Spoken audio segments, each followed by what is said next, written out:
Salam sejahtera di dalam kasih Tuhan Yesus Kristus. Tanggal 27 Oktober 2024 saya akan menyampaikan satu tema tentang 9 bulan kegerakan kuda putih. Saudara yang dikasihi Tuhan Yesus Kristus, kalau mungkin 1 tahun yang lalu atau 2 tahun yang lalu ketika saya menyampaikan tentang kegerakan kuda putih, merupakan satu berita yang begitu indah, dan pada waktu itu pun saya sudah sampaikan kalau kegerakan kuda putih itu akan terjadi di tengah-tengah gonjang-ganjingnya dunia, di tengah-tengah bencana, di tengah-tengah perang, bahkan juga di tengah-tengah resesi yang begitu dahsyat. Pada waktu 1 tahun, 2 tahun yang lalu, hal itu saya sampaikan, rasanya begitu enak, saudaraku, begitu menggembirakan, satu berita yang betul-betul sukacita.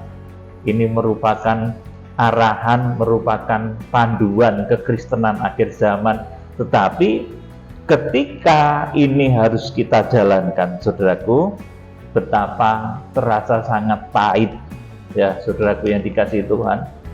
Betapa ini menjadi sesuatu yang menurut daging berat.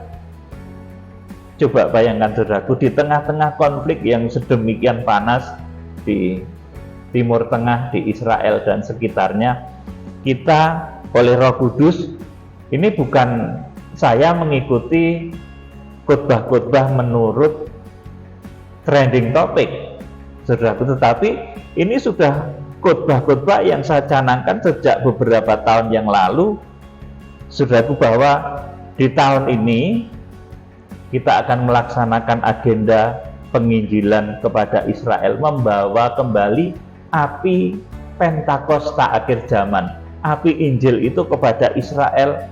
Kita akan menginjil saudaranya Tuhan Yesus, dan ini ternyata ketika digenapi sesuatu yang menurut daging ini berat, saudaraku, berat. Bayangkan di tengah-tengah desingan peluru, di tengah-tengah desingan peluru kendali, saudaraku, di tengah-tengah hiruk pikuknya peperangan, kita harus masuk dan menginjil kepada bangsa Israel. Nah, tetapi dalam hal ini pun kita juga tidak akan nekat alias sembrono, atau bahasa Jawanya itu ngodor, ngawur gitu, saudaraku. Kita akan tetap tunduk kepada aturan yang berlaku, baik aturan yang berlaku kepada di bangsa Israel ataupun di negeri kita tercinta, bangsa Indonesia. Kapan kita diperbolehkan, kapan bandara atau penerbangan di sana dibuka, kita akan tetap tunduk taat pada peraturan yang digariskan oleh bangsa Israel maupun bangsa Indonesia, saudaraku. Jadi kita berangkat juga bukan ngawur, ya saudaraku, kita akan memenuhi segala aturan-aturan yang ada, dan kita berangkat itu bukan untuk peperangan lahiriah, tetapi kita berangkat akan berdoa. Kita berangkat akan memberkati Israel dengan doa makrifat untuk bangsa Israel. Doa makrifat pemeterian bangsa Israel itu nanti wujudnya adalah bahasa roh yang akan dicurahkan kepada saudara ketika nanti saudara di sana dipimpin di dalam suasana urapan, suasana sembah. Nanti bahasa roh yang dahulu dicurahkan kepada para rasul, kepada murid-murid Tuhan Yesus di loteng Yerusalem, itu akan dicurahkan kembali kepada saudara. Dan saudara, saya beritahu, saya mengingatkan kembali, mungkin ini sudah pengajaran yang agak lama saya sampaikan, bahwa kegerakan kuda putih ini akan kita jalankan selama 9 bulan, ya saudaraku.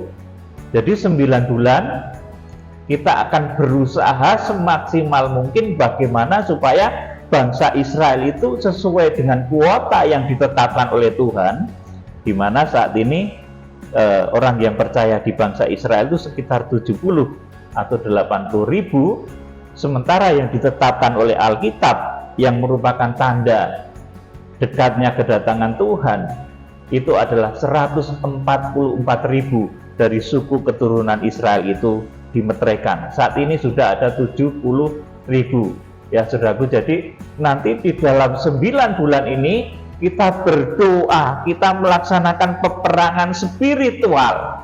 Sekali lagi, peperangan spiritual, bukan perangnya darah dan daging. Kita akan berdoa menggunakan doa makrifat, menggunakan bahasa roh dengan doa-doa yang saudara bisa juga. Kita mendoakan supaya Israel itu menerima Tuhan Yesus Kristus.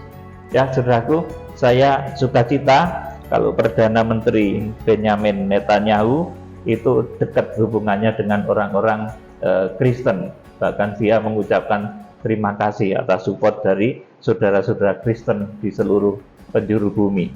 Saudaraku, jadi kita akan berdoa. Rupanya mereka juga sudah merasa bahwa akan ada kegerakan rohani besar. Ini kegerakan rohani, bukan kegerakan yang bersifat peperangan fisik, saudaraku.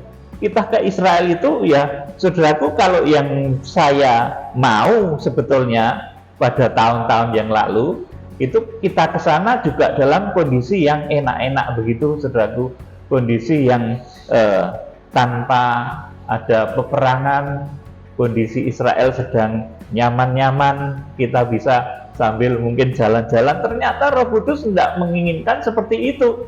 Kita datang ke sana dalam suasana yang begitu genting, saudaraku. Makanya saya itu kemarin ketawa ketika ada peserta yang bertanya, Pak Pendeta, apa besok boleh kita jalan-jalan piknik ke berbagai tempat? Ya silahkan saja, nah, saudaraku. Tetapi kita harus ingat, Roh Kudus mengamanatkan kita itu untuk doa makrifat pemeteraian bangsa Israel. Juga di tengah-tengah suasana yang demikian. Begitu hal itu ditanyakan, saudaraku, kemudian ada berita, saudaraku, Israel menyerang Iran itu, saudaraku. Saudaraku, apakah dalam suasana yang begitu itu saudara mau piknik? Kan tidak bagus, saudaraku. Kita berdoa di sana itu. Ya sambil berdoa tentunya kita menikmati suasana yang dikaruniakan Tuhan di sana, yang begitu indah, di tempat-tempat yang monumental, yang dahulu merupakan tonggak sejarah di mana Injil itu awal-awal diberitakan, keselamatan kerajaan surga itu pada awal-awal diberitakan. Kita akan berada di 7 tempat yang merupakan tempat yang sudah kita rencanakan. Saudaraku, jadi ya boleh ya saudara yang nanti mau jalan-jalan ya silahkan, tetapi kalau saya akan lebih banyak berdiam dan berdoa dan mengikuti apa yang akan kita kerjakan yang merupakan petunjuk Roh Kudus. Kita akan berdoa, kita melakukan doa makrifat pemeteraian terhadap bangsa Israel. Itu inti dari acara yang akan kita kerjakan. Kemudian saudaraku, karena kegerakan Buddha Putih yang terjadi itu tidak sekedar 1 atau 2 bulan, tetapi yang kita program itu sampai 9 bulan, sampai nanti menghasilkan pertobatan yang signifikan, yaitu sejumlah yang ditetapkan oleh Tuhan, yang di dalam kitab Wahyu ditulis sebagai 144.000 orang dari suku keturunan Israel itu dimeteraikan. Maka perjalanan dari kegerakan kitab Wahyu ini akan memakan waktu 9 bulan. Nah, karena 9 bulan, maka tidak menutup kemungkinan nanti Roh Kudus perintahkan ada gelombang yang kedua atau gelombang yang ketiga, atau bahkan nanti kalau Tuhan menggerakkan orang-orang yang diberkati, orang-orang kaya yang diberkati, bisa nanti mencapai gelombang-gelombang yang selanjutnya, dan nanti akan melibatkan ratusan personel yang ikut atau bahkan ribuan personel yang ikut. Saudaraku, itu kegerakan Buddha Putih. Saudaraku, yaitu kegerakan untuk menginjil bangsa Israel. Dan ini adalah amanat yang diberikan oleh Tuhan di akhir zaman kepada kita, Jaitun liar. bangsa yang mendapat kemurahan, yang mendapatkan jatah surga oleh karena kita masuk, kita dicangkokkan di dalam zaitun asli, dicangkokkan kepada zaitun asli. Kita sebagai zaitun liar yang dicangkokkan ini kemudian mendapatkan berbagai kemurahan, hikmat, kemuliaan, kekayaan, dan lain sebagainya. Itu kita diperintah oleh Tuhan untuk menjangkau bangsa Israel, saudara. Dan saya sudah mencanangkan kepada saudara mulai 1 bulan yang lalu, ya, bahwa kita harus puasa dari perkataan yang buruk, ya saudaraku. Kalau selama ini kan yang dikenal itu puasa tidak makan, tidak minum, saudaraku. Tapi saya mengajak saudara puasa apa yang keluar dari mulut ini supaya tidak mengucapkan kata-kata yang buruk. Sebab ciri orang yang layak masuk di dalam kegerakan kuda putih, bahkan orang yang nanti layak untuk diungsikan Teubo Wahyu 12 ayat yang ke-6 maupun ayat yang ke-14, ataupun orang yang harpaso di Wahyu pasal 12 ayat yang ke-5, itu adalah orang-orang yang bisa menjaga mulutnya. Orang-orang yang perkataan mulutnya itu kotor, penuh sumpah serapah, penuh hujat, mereka akan tertinggal di masa antikris itu dan akan diinjak-injak. Saya kadang heran, orang sudah Kristen lama sekali, umurnya juga sudah nyuwun ngapunten, umurnya sudah sepuh, tapi omongannya itu kotor, saudaraku. Bicaranya itu kotor, dari mulutnya keluar kata-kata yang tidak senonoh, saudaraku. Ya, yang begini ngomong rohaninya di pintu tirai lagi, saudaraku. Ya, ini kurang tepat. Saudara, kalau orang yang berada di pintu tirai itu tentunya bisa menjaga mulutnya dari ucapan-ucapan buruk, dari kutukan sumpah serapah. Katanya di pintu tirai senangnya sumpah serapah, mengutuki. Katanya di pintu tirai omongannya buruk, omongannya tidak pantas. Saudaraku, makanya saya mengajak saudara yang akan ikut dalam kegerakan kuda putih itu menjaga mulut supaya jangan mengucapkan kata-kata yang buruk, kata-kata yang kotor, kata-kata yang negatif, karena mulut kita ini nanti akan dipakai oleh Tuhan penuh kuasa. Saya itu juga kemarin sedikit ya bersyukur, ya saudaraku. Saya itu sedikit ngomong, paginya itu saya ngomong, ini saya menyampaikan tentang khotbah 7 bulan yang lalu yang akan mengiringi kegerakan kuda putih, kegoncangan dunia yang mengiringi kegerakan kuda putih. Itu paginya saya tulis, rupanya itu bareng dengan meletusnya serangan Israel kepada Iran. Saudaraku, saya juga nggak nyangka waktu kemarin saya menulis itu kan saya tulis pagi sekitar jam 7, berita belum sampai ke sini, saudaraku. Ya, di sana sudah mulai ada serangan-serangan itu, saudaraku. Tetapi, saudaraku, apa yang kita ucap itu akan terikat di bumi sampai di surga. Oleh karena itu, nek ngomong itu yang baik. Nanti saudara ketika naik pesawat, omongkan yang baik, jangan yang buruk-buruk. Bayangan yang buruk-buruk itu hilangkan.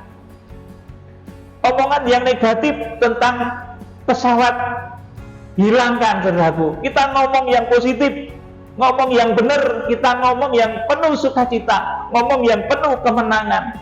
Bahkan kalau bisa ketika nanti di pesawat itu ya doa di dalam bahasa roh masing-masing, ya, doa sendiri-sendiri. Jangan malah pas di pesawat ngerumpi saudaranya yang nggak ikut. Wah, dia nggak ikut karena dia dosanya banyak. Yuk, jangan begitu, saudaraku. Dia nggak ikut karena begini-begini. Jangan begitu, saudaraku. Saat kita nanti di pesawat, saat saudara di mana saja di Israel nanti, kita itu harus mengucapkan kata-kata positif, kata-kata berkat. Kita akan memeteraikan bangsa Israel lewat kuasa anak domba yang disembelih. Jadi bukan karena saya, bukan karena mulut saudara juga, tetapi kekuatan yang bisa membuka mata hati bangsa Israel itu adalah kekuatan dari anak domba yang tersembelih. Saudaraku, kita akan membaca coba di dalam Efesus pasal 4. Efesus pasal 4, ya, sebentar.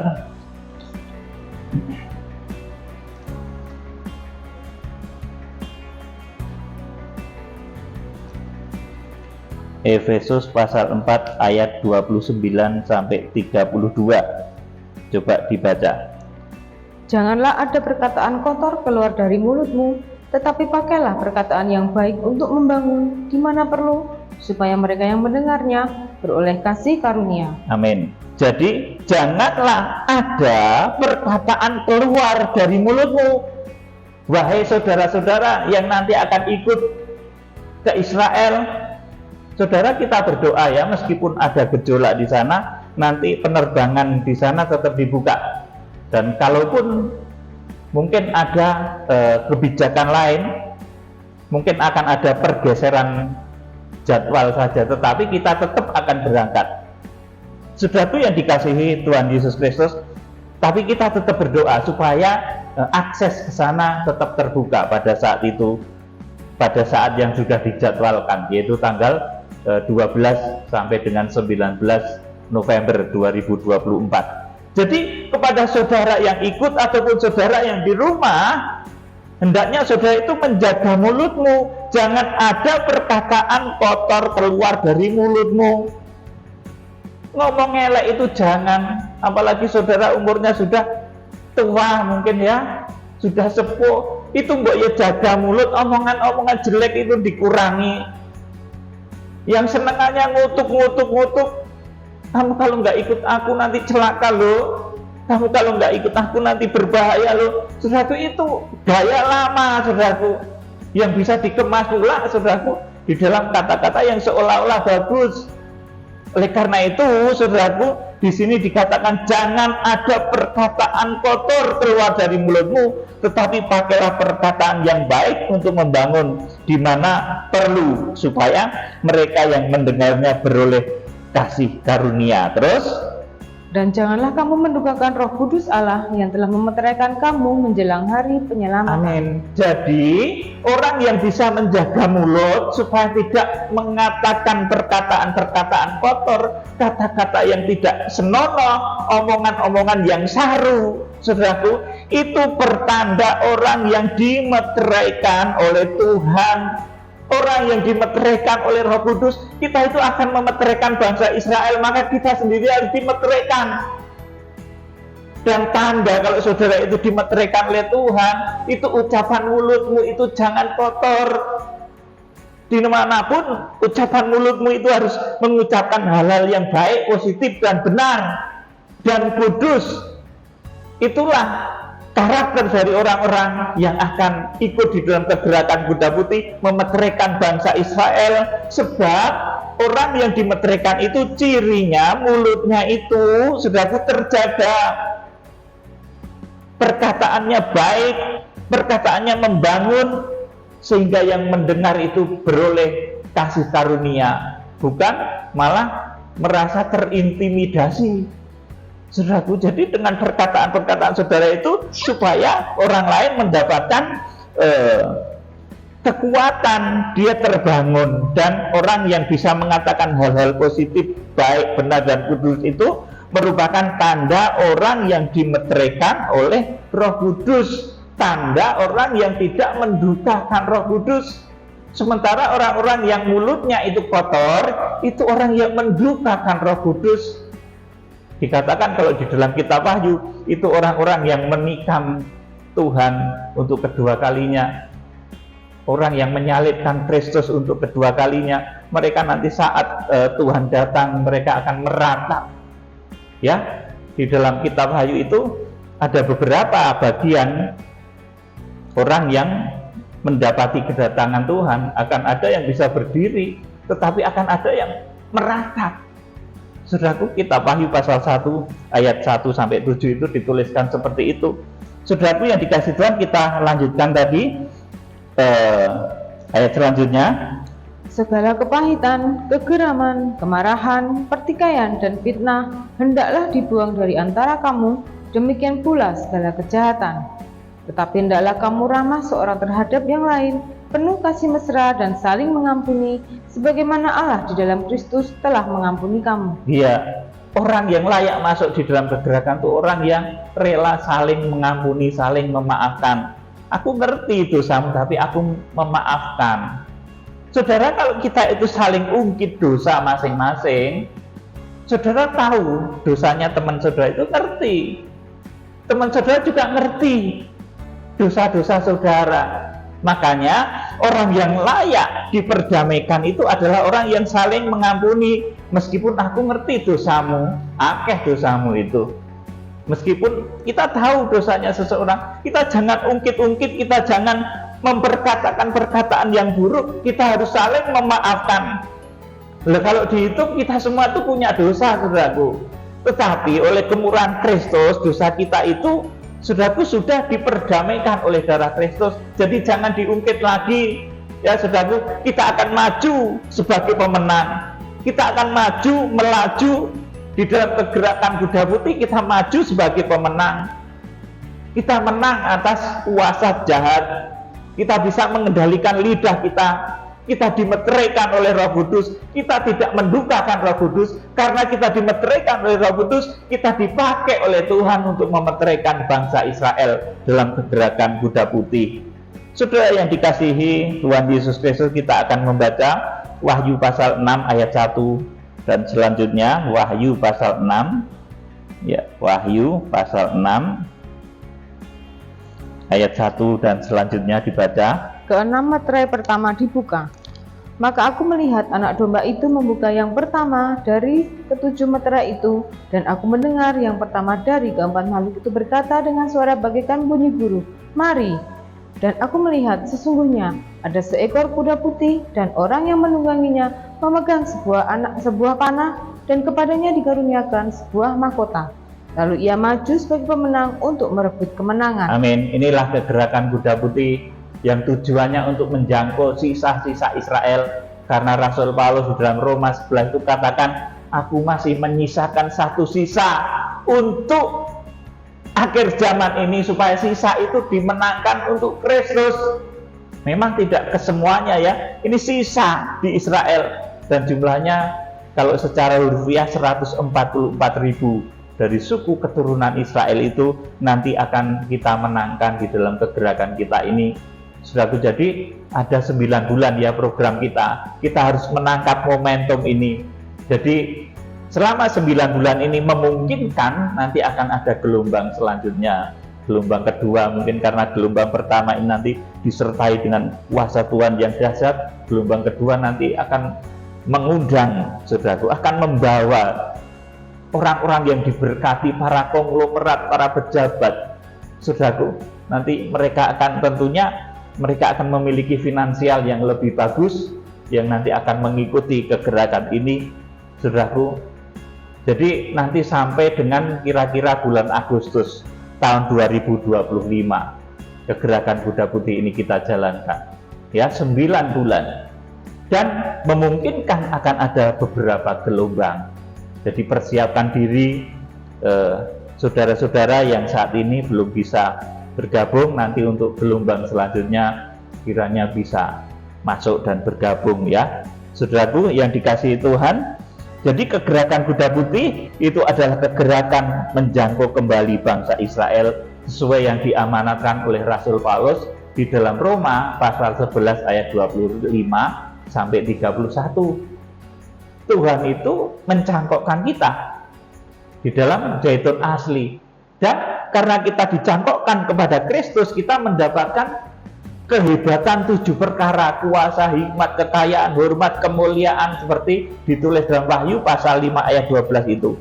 Dan kalau kita sudah diberikan itu oleh Tuhan, kita maka diberi amanat selanjutnya di dalam ayat yang ke-31 dari Roma itu, saudaraku, bahwa dengan kemurahan yang kamu peroleh, kamu harus menjangkau kembali Israel. Karena Israel itu kesayangan Tuhan. Israel itu saudaranya Tuhan Yesus. Israel itu familinya Tuhan Yesus. Kalau dahulu api Pentakosta itu dari Yerusalem, kemudian menjangkau Yudea, Samaria, kemudian seluruh ujung bumi, maka dengan Pentakosta yang kita miliki, dengan Roh Kudus yang sudah memeteraikan hidup kita, kita akan menjangkau kembali bangsa Israel dalam Pentakosta akhir zaman, di mana dalam Pentakosta akhir zaman itu Tuhan akan kembali menjangkau bangsa Israel. Saudaraku, ini kegerakan yang dahsyat dan luar biasa, disebut sebagai kegerakan kuda putih, ditulis dalam Zakaria pasal 1, kemudian Zakaria pasal 6 tentang kuda-kuda dan penunggangnya itu. Ternyata mereka adalah utusan-utusan Tuhan yang dipakai oleh Tuhan. Saudaraku yang dikasihi Tuhan, selanjutnya mengiringi kegerakan kuda putih itu apa saja, kita akan baca ayat selanjutnya dari Wahyu pasal 6. Dan ketika anak domba itu membuka meterai yang kedua, aku mendengar makhluk yang kedua berkata, "Mari!" Dan majulah seekor kuda lain, seekor kuda merah padam, dan orang yang menungganginya dikaruniakan kuasa untuk mengambil damai sejahtera dari atas bumi, sehingga mereka saling membunuh, dan kepadanya dikaruniakan sebilah pedang yang besar. Amin. Jadi selanjutnya yang mengiring kegerakan kuda putih ini berdekatan, saudaraku. Jadi waktunya ini hampir bersamaan berderapnya kuda putih, kuda merah. Yang kuda merah ini nanti memiliki kuasa untuk mengambil damai sejahtera.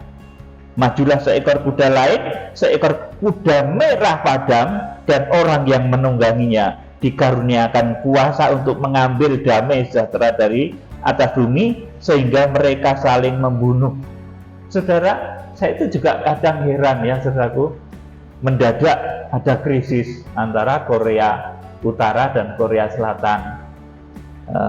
Sepertinya kalau berkelahi itu senang banget, kalau berantem itu senang, saudaraku. Mendadak ada krisis Ukraina dan Rusia, saudaraku. Mereka senang banget berantem itu kayaknya, saudaraku. Padahal itu merugikan. Kalau secara hitungan ekonomis maupun hitungan apa saja itu merugikan. Sudah kemudian memanas Israel dengan negara-negara dan sekitarnya, itu timbul satu pertikaian. Tiba-tiba saja, saudaraku,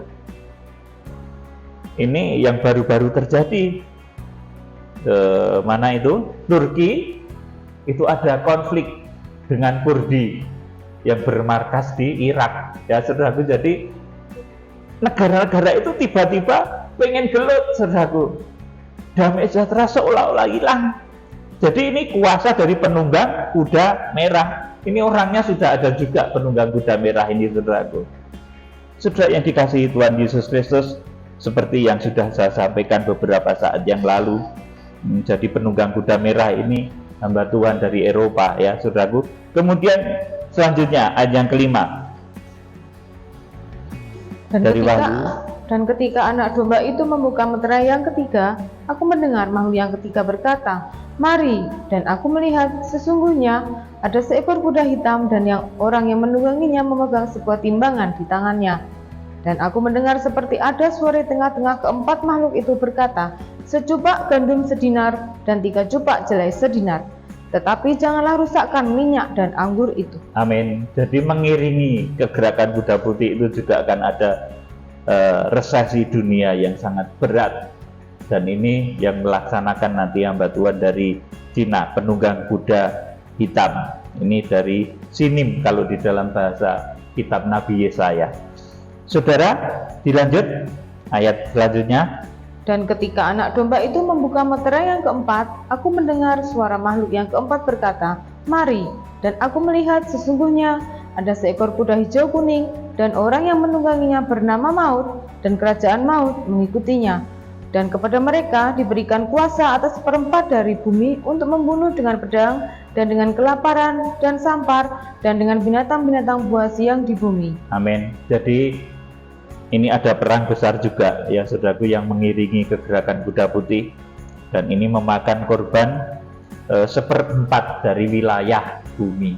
Jadi 1/4 wilayah bumi nanti akan terlanda perang besar ini, saudaraku. Dan sebagai eksekutor pelakunya dari pembukaan meterai yang keempat ini adalah tokoh yang saya imani ini dari Amerika, ya saudaraku, penunggang kuda kelabu ini, saudaraku. Dan ini orangnya juga sudah ada saat ini, saudaraku. Ini jadi keempat kuda ini sebetulnya beriring-iringan, hanya saja, saudaraku, jedanya itu sedikit, ya. Kuda putih, kuda merah, kuda hitam, kuda kelabu, ini beriring-iringan. Dilanjut. Dan ketika anak domba itu membuka meterai yang kelima, aku melihat di bawah mezbah jiwa-jiwa mereka yang telah dibunuh oleh karena firman Allah dan oleh karena kesaksian yang mereka miliki. Amin. Jadi di dalam kegerakan kuda putih, di dalam penjangkauan Israel itu akan banyak juga korban, ya saudaraku, yaitu orang-orang yang memang tidak ditentukan oleh Tuhan untuk bisa ikut, saudaraku, tidak terbeban untuk penjangkauan bangsa Israel. Ibaratnya gitu terjadi banjir darah, ya saudaraku, untuk orang-orang yang dengan keras menolak kegerakan. Saudaraku yang dikasih Tuhan, terus. Dan mereka berseru dengan suara nyaring, katanya, berapa lamakah lagi, ya penguasa yang kudus dan benar, engkau tidak menghakimi dan tidak membalaskan darah kami kepada mereka yang diam di bumi? Terus. Dan kepada mereka masing-masing diberikan sehelai jubah putih, dan kepada mereka dikatakan bahwa mereka harus beristirahat sedikit waktu lagi hingga genap jumlah kawan-kawan pelayan dan saudara-saudara mereka yang akan dibunuh sama seperti mereka. Amin. Jadi orang yang keras menolak kegerakan kuda putih, yang hatinya tidak terbeban untuk menjangkau bangsa Israel, mereka akan tergilas oleh kegerakan itu sendiri, saudaraku. Dan ini caranya ada saja, saudaraku. Saya sebetulnya kurang enak menyampaikan hal ini, tapi saya harus sampaikan juga. Jadi mereka nanti menjadi jiwa-jiwa di bawah mezbah. Bukan berarti mereka itu keliru dan salah, itu enggak, saudaraku. Tetapi karena sesuatu yang memang ditetapkan oleh Tuhan, akhirnya mereka menjadi jiwa-jiwa di bawah mezbah. Dilanjut. Maka aku melihat ketika anak domba itu membuka meterai yang keenam, sesungguhnya terjadi gempa bumi yang dahsyat, dan matahari menjadi hitam bagaikan karung rambut, dan bulan menjadi merah seluruhnya bagaikan darah. Dan bintang-bintang di langit berjatuhan ke atas bumi bagaikan pohon ara menggugurkan buah-buahnya yang mentah apabila ia digoncang angin yang kencang. Terus. Maka menyusutlah langit bagaikan gulungan kitab yang digulung, dan tergeserlah gunung-gunung dan pulau-pulau dari tempatnya. 15. Dan raja-raja di bumi dan pembesar-pembesar serta perwira-perwira dan orang-orang kaya serta orang-orang berkuasa dan semua budak serta orang merdeka bersembunyi ke dalam gua-gua dan celah-celah batu karang di gunung. Amin. Ini dulu saya kira ini satu cerita yang primitif begitu, ya saudaraku. Ada raja-raja yang bersembunyi di dalam gua-gua di celah-celah batu karang. Ternyata enggak, saudaraku. Ternyata sekarang ini banyak sekali bunker-bunker yang dibangun oleh orang-orang kaya, para raja. Ya saudaraku, nanti ketika kita Wahyu pasal 6 ini digenapi, saudaraku, ketika kegerakan kuda putih ini digenapi, saudaraku, mereka itu akan berteriak, saudaraku. Dan raja-raja di bumi dan pembesar-pembesar serta perwira-perwira yang sembunyi di bunker-bunker itu, saudaraku, di seluruh dunia, terutama mereka yang memiliki teknologi nuklir, saudaraku, mereka sudah sadar bahwa untuk menghindar dari perang nuklir itu harus sembunyi di bunker, saudaraku. Mereka sudah membangun bunker. Kalau saudara melihat berita-berita di berbagai media, itu bunker-bunker itu sudah bertebaran di mana-mana, saudaraku. Nah, nanti raja-raja di bumi, pembesar-pembesar, perwira-perwira, dan orang-orang kaya, nah, yang bisa bikin bunker itu ya orang kaya, saudaraku. Kalau seperti kita, maaf ya, dengan harta yang mungkin cuma ratusan juta begitu, saudaraku, itu belum bisa membangun bunker yang kuat, yang bisa melindungi diri dari bencana, mungkin ledakan bom saja, saudaraku. Itu harus sembunyi di bunker dan biayanya itu ratusan juta, bahkan miliaran. Nah, kalau kita kan eman-eman, ya saudaraku. Makanya kalau saudara ingin selamat dari hal-hal ini, mari saudara masuk di dalam kegerakan akhir zaman. Saudara harus menguduskan diri, menyucikan mulut saudara supaya tidak mengatakan hal-hal yang buruk.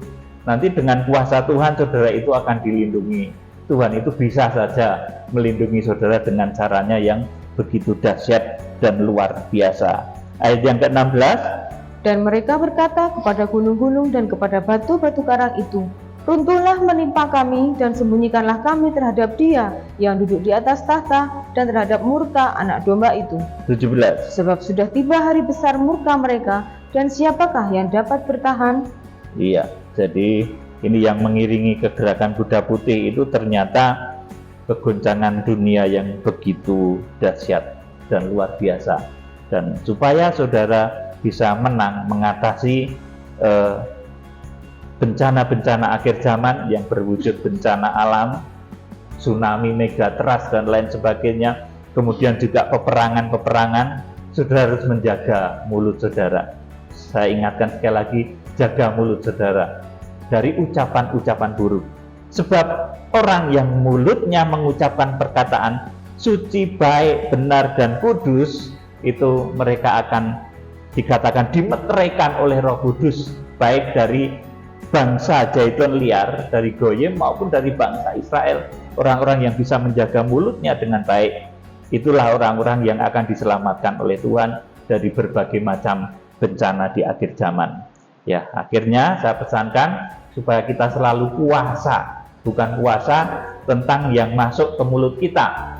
Kalau yang masuk ke mulut kita, ya saudara mengatur diri supaya bijak saja, jangan over makan segala sesuatu sehingga saudara menjadi kena kolesterol, kena diabetes, kena penyakit jantung dan lain sebagainya. Saudara harus bijak mengatur apa yang masuk ke dalam mulut. Tetapi teristimewa saudara jangan mengucapkan kata-kata buruk. Saudara harus puasa dari perkataan-perkataan yang negatif.